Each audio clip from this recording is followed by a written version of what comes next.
The competition between the lion and the tiger has existed in the human mind for centuries, but this rivalry has often been understood through emotions, legends, and misconceptions. When people say king of the jungle, the image of a lion usually comes to mind, even though the reality is that the lion is not truly a forest-dwelling animal. Lions are mostly found in the open plains and grasslands of Africa, whereas the tiger is considered the true ruler of dense and dark forests. This very fact raises a fundamental question at the heart of this entire comparison. What is the true standard of kingship? Is it merely name and fame, or the natural abilities that nature has bestowed upon an animal for survival? In human history, the lion has always been presented as a symbol of power, authority, and rule. From ancient Egypt to the Roman Empire, and from Asia to Europe, statues, emblems, and symbolic images of lions are found in every civilization. The reason for this is not just that the lion is physically powerful, but also that its lifestyle and social system resemble human monarchy. A lion does not live alone. It lives in a group called a pride, which consists of a dominant male, several females, and a clear hierarchy. This system gives the lion the status of a leader rather than just a predator. According to scientific records, a lion's roar can reach up to 114 decibels, which is so intense that many animals leave their territory just by hearing the sound. In contrast, the concept of a tiger's life is entirely different. The tiger has not been presented in such a romanticized way in human history as the lion. But from a biological perspective, the tiger is an extremely efficient and lethal predator. The tiger lives alone, hunts alone, and defends its boundaries solely through its physical strength and silence. Research shows that an adult male Siberian tiger often weighs between 250 to 300 kilograms, while an adult male African lion usually weighs between 180 and 220 kilograms. It is not just the weight. A tiger's muscles are also denser and stronger than a lion's, especially its forelimbs and shoulders, which are built for overpowering prey and bringing it to the ground. The tiger's hunting method is completely different from the lion's. The lion is a social hunter, and often the lionesses work together to surround, tire out, and bring down the prey. The lion's style is based more on endurance, strength, and mutual cooperation. In comparison, the tiger is an ambush predator. According to zoologists, a tiger usually attacks by suddenly pouncing from a distance of 10 to 20 meters, often targeting the prey's spine or throat in a single strike. This method consumes less energy and is relatively safer from danger, whereas a lion's hunt often involves a long physical struggle.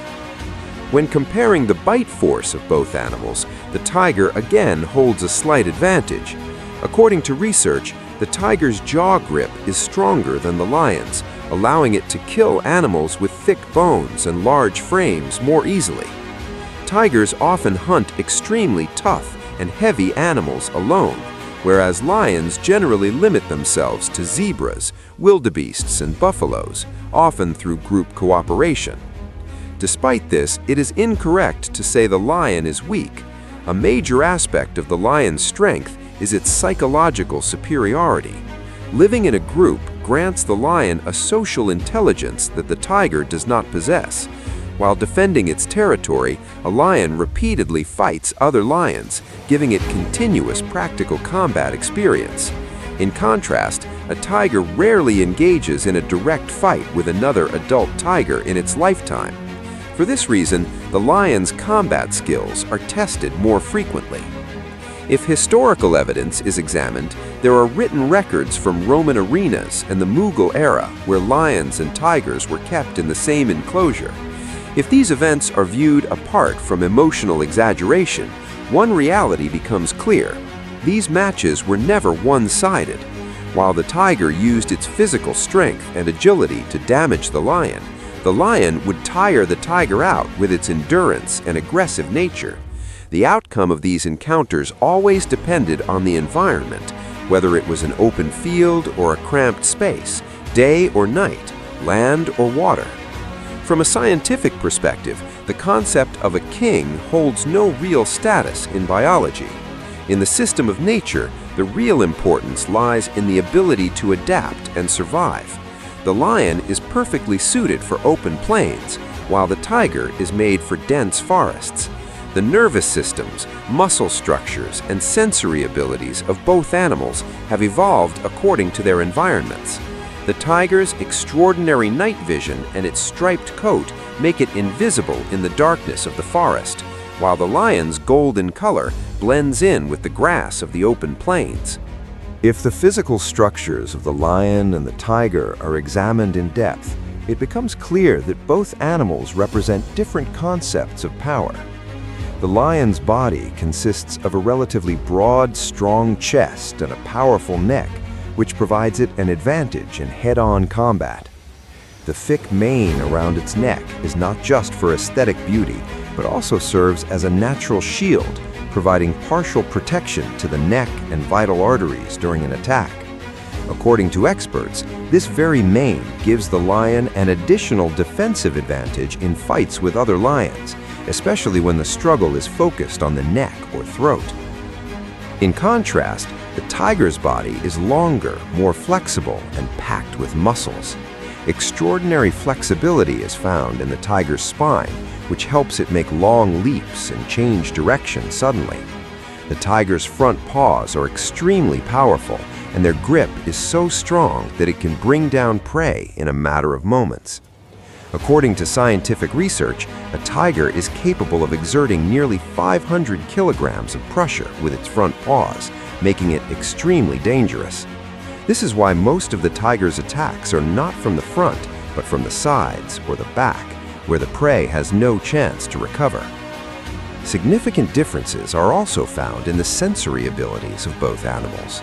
The tiger's hearing and vision, especially at night, are extremely sharp. Specific cells in its eyes grant it the ability to see a clear view even in low light, which is crucial for hunting in dense forests. Conversely, the lion's vision is better suited for open plains, where keeping a watch over long distances and sensing movement is necessary. Both have highly developed senses of smell, but due to its solitary life, the tiger uses this sense more individually, while the lion uses it for collective strategy within its social system.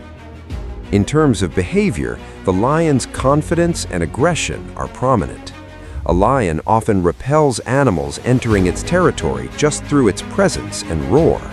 Its goal is not always a fight, but an expression of dominance. In contrast, the tiger does not display unnecessary power. It silently assesses the situation and attacks only when the chances of success are high.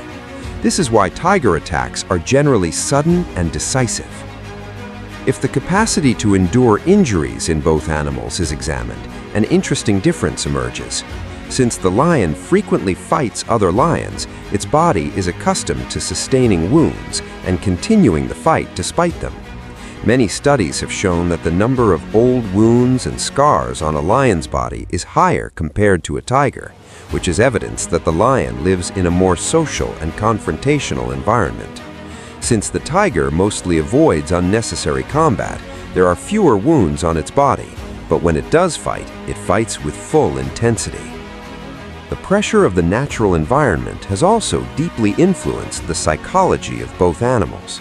For the lion, power means control and dominance, whereas for the tiger, power means survival and making the right decision at the right time.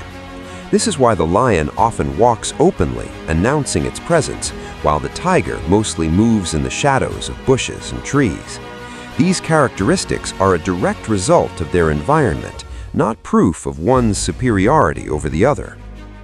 When scientific research is viewed separately from emotions, it becomes clear that a comparison between the lion and the tiger cannot be made to determine a single victor. Their strength, strategy, and abilities produce different results in different situations. If nature designed the lion for group rule, it created the tiger for individual excellence. If the lion's roar creates fear, the tiger's silence is a message of death. This is why zoologists call this debate a misguided one when it is limited only to winning and losing. The real truth is that instead of giving one priority over the other, nature has made both perfect in their environments. The lion is the ruler of the savanna, and the tiger is the uncrowned king of the forest. And this difference between them is actually the true beauty of nature's balance.